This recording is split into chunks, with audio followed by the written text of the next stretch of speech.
I come from a state that has the 8th largest black population in the country. And as they say, the saying goes, where I come, you brung me to the dance early on. Across the country, wages for workers are up. Black wealth is up record 60% since the pandemic.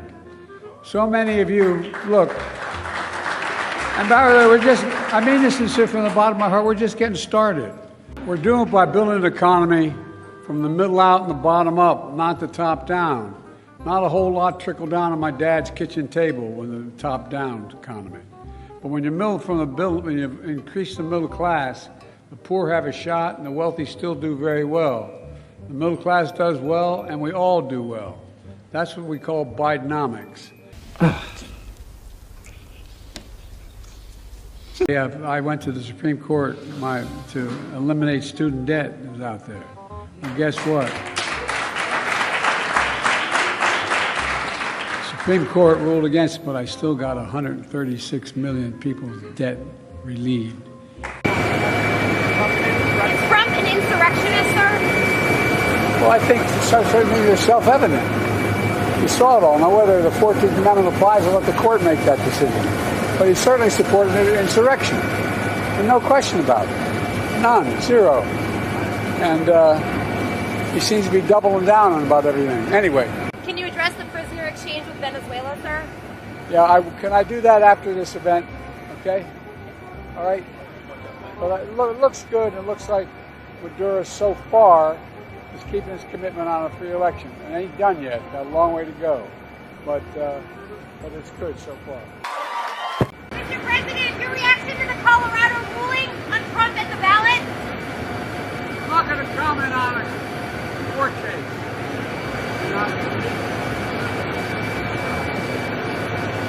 That's up to the court. That's all I can say. What? Are we expecting a hostage deal anytime soon? Yes. Oh, really? Okay. Well, where? I was talking about. You're talking about we're pushing it. There's no expectation at this point, but we are pushing. Yes. Delaware know that as senator, I rode the train back and forth between Washington and Wilmington virtually every day for 36 years when I got elected, and then as vice president as well. Amtrak wasn't just a way to get home to family. The conductors and engineers became my family, and not a joke. I'd have a major event from my home every year, all the conductors and engineers, from New York on down to Washington. When I was vice president, I flew over 1 million miles on Air Force Two, but I traveled further than that on Amtrak over the years. I remember one of the conductors when I was going home. Secret Service is wonderful, and they really are. But they'd rather you not travel Amtrak, because it's not Amtrak, rail, because it has to stop so damn many times. And there's so many options for people to do things that they don't want to have done. So, but I was coming home to see my mom, and she was living with us at the time. My dad had passed away. And I got in a train on a Friday, and I won't get him into complete trouble, just tell his first name. He was number 2 in seniority at the time, Angelo. And Ange came up to me as I walked in. He said, "Joey," and he grabbed my cheek. He said, "Joey, baby." And he said, "All this stuff," because that's published in the newspaper that I had traveled 1,200,000 miles on Air Force planes as vice president. They published that on a regular basis. He said, "Big," I won't quote him exactly, but he said, "Big deal, Joey." And I said, "What's it mean, Ange?" He said, "Look," he said, "we just had the retirement dinner up in Newark." He said, "You know how many miles you traveled on Amtrak?" And I said, "No." He said, 1,000,000, I think it was 320,000 miles. And I said, "How'd you figure that?" He said, "Well, 118 days a year, almost 300 miles a day, 36 years, plus his vice," and he went on the whole deal. And I said, "I believe you, Ange. Let me get in the train, will you?" But the point is, Tommy and I particularly spend a lot of time on the train.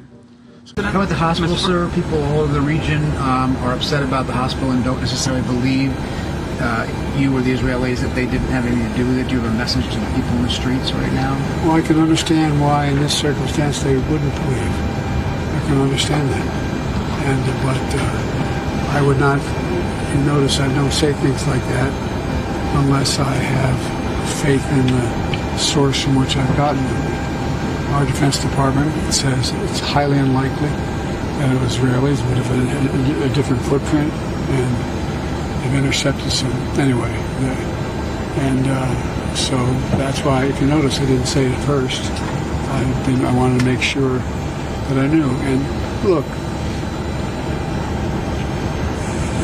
and I'm not suggesting that Hamas deliberately did it either. It's that old thing, gotta know how to shoot straight. You said you were very blunt with the Israelis on the need to get humanitarian aid to Gaza, or what exactly? On everything. I was very blunt about the need to support getting humanitarian aid to Gaza.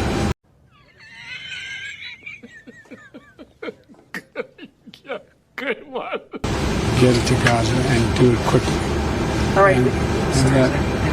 Any more about the hospital, sir? May I? Don't.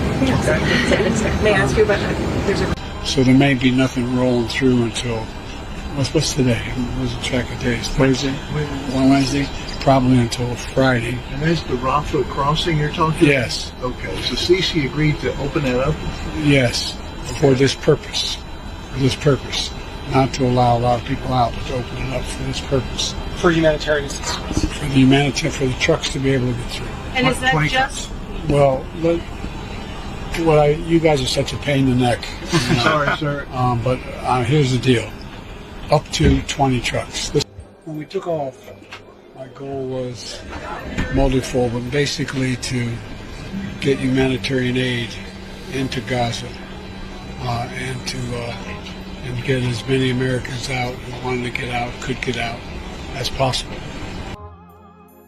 And so we got a commitment, as you know, from the Israelis, including their unanimous vote of their war cabinet and the prime minister. And the second thing was that I wanted to make sure there was a vehicle, a mechanism that this could happen quickly. And I made a promise when I got elected, so there'd be no mistakes, that no one making under 400,000. Any of you making for over 400 grand here? No one making under $400,000 see the federal taxes go up a single penny, so I couldn't be used the malarkey that they say I'm raising taxes on middle-class people. What the hell are you talking about? Who are you talking to? I made my promise, and I'll keep it. And even with what we've done, unlike the last president, in my first 2 years, all this stuff, guess what? I cut the deficit $1.7 trillion. Cut the debt $1.7 trillion. Oh, you crazy.